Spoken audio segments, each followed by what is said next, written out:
Hello everyone. এই প্রচণ্ড গরমে আপনারা সবাই আশা করি ভালো আছেন, আমরাও ভালো আছি। আর এই গরমে সবাই কি খাচ্ছেন বা কেমনভাবে হালকা পাতলা সবাই রান্না করছেন অবশ্যই আপনারা কমেন্টে জানাবেন।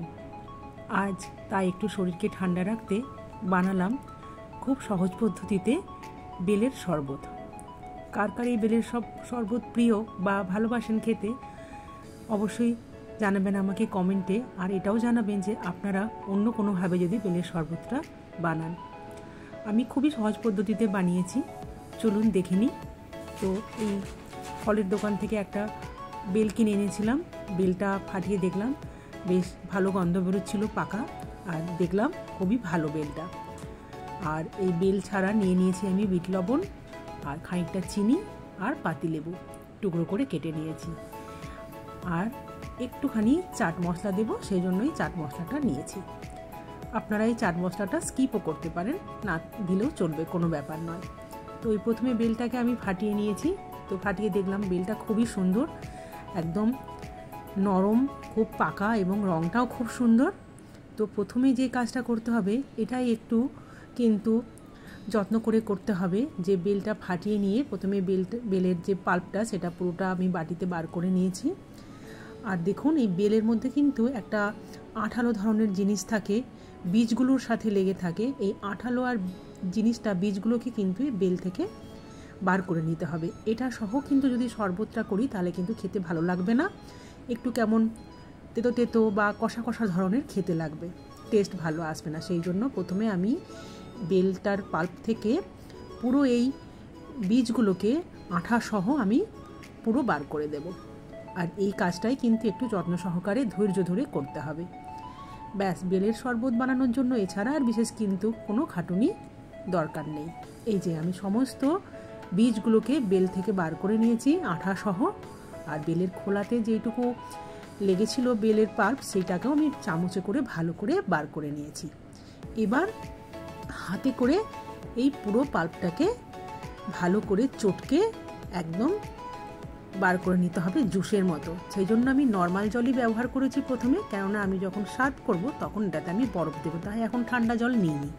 তো আপনারাও এরকম প্রথমে হাত দিয়ে পুরো বেলটাকে অল্প একটু জল দিয়ে চটকে নেবেন, কেননা এবার এই চটকালে কিন্তু এই বেলের পাল্পটার মধ্যে অনেক এই খসখসে ধরনের ছিপড়ে ধরনের জিনিসগুলো থাকবে, সেটা হাতে করেই কিন্তু চেপে চেপে এইভাবে বার করে নিতে হবে।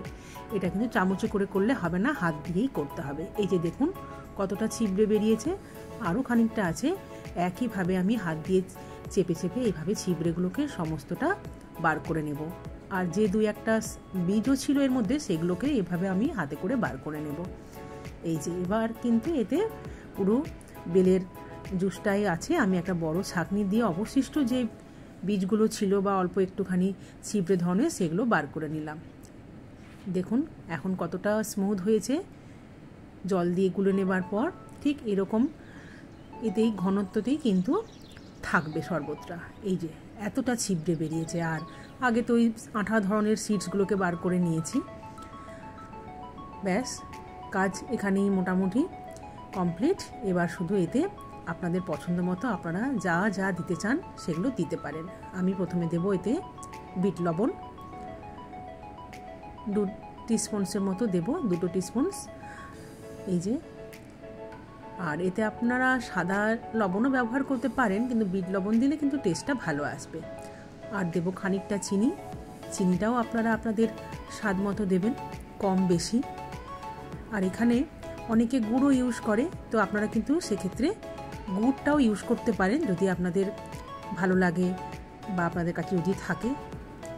আমার কাছে এখন ছিল না, তাই আমি চিনিটাই ব্যবহার করলাম। আর দেব এক টুকরো পাতিলেবুর রস। এটা কিন্তু গন্ধরাজ লেবু না, এটা পাতিলেবুই আমি দিচ্ছি। গন্ধরাজ লেবু থাকলে সেটাও আপনারা দিতে পারেন, কিন্তু আমি পাতিলেবুটাই দিলাম, কারণ এখানে যে বেলের যে একটা এক্সট্রা স্মেল আছে সেই স্মেলটাই আমার বেশি ভালো লাগে এই শরবতটাতে। ব্যাস, একটুখানি চামচে করে ভালো করে মিক্সড করে নেব। তারপরেই 2 সার্ভিং গ্লাস নিয়েছি, কয়েক টুকরো বরফ দিয়ে দিলাম ওতে। তারপর বেলের শরবত এতে ঢেলে দিলাম। এই যে একদম পুরো ভর্তি করে বেলের শরবত ঢেলে দিলাম, আর ওপর থেকে দেবো একটুখানি চাট মশলা। ব্যাস রেডি এই প্রচণ্ড বিভৎস গরমে ঠান্ডা ঠান্ডা বেলের শরবত। খেতে যেমন ভালো, স্বাস্থ্যের পক্ষেও ভালো, মানে হেলদি অ্যান্ড টেস্টি। আপনারাও অবশ্যই ট্রাই করবেন এরকম সহজ পদ্ধতিতে বেলের শরবত, দেখবেন খুবই ভালো লাগবে এই গরমে। এটাও আমারও জন্য একটা গ্লাস বানিয়ে নিলাম, 2 গ্লাস তো ছেলের জন্য আর একটা কর্তামশাইয়ের জন্য, এটা আমার জন্য। চলুন তাহলে এই বেলের শরবত একটুখানি এনজয় করি প্রচণ্ড গরমে। আপনারাও করবেন বাড়িতে, দেখবেন খেয়ে কেমন লাগে। আর ভালো থাকবেন সবাই, সুস্থ থাকবেন। যা বিভৎস গরম চলছে, এরকম ঠান্ডা ঠান্ডা জিনিস ছাড়া আর তো কিছু খেয়ে পোষাচ্ছেই না, তাই না? তাহলে এরকম যদি আপনাদের কাছেও কোনো রেসিপি থাকে অবশ্যই সেটা শেয়ার করবেন। এই গরমে যাতে শরীর সবার ভালো থাকে, সুস্থ থাকে, এটা বলেই আজ শেষ করছি এখানে। আবার নেক্সট ব্লগে আসবো, ততক্ষণ ভালো থাকবেন। টাটা।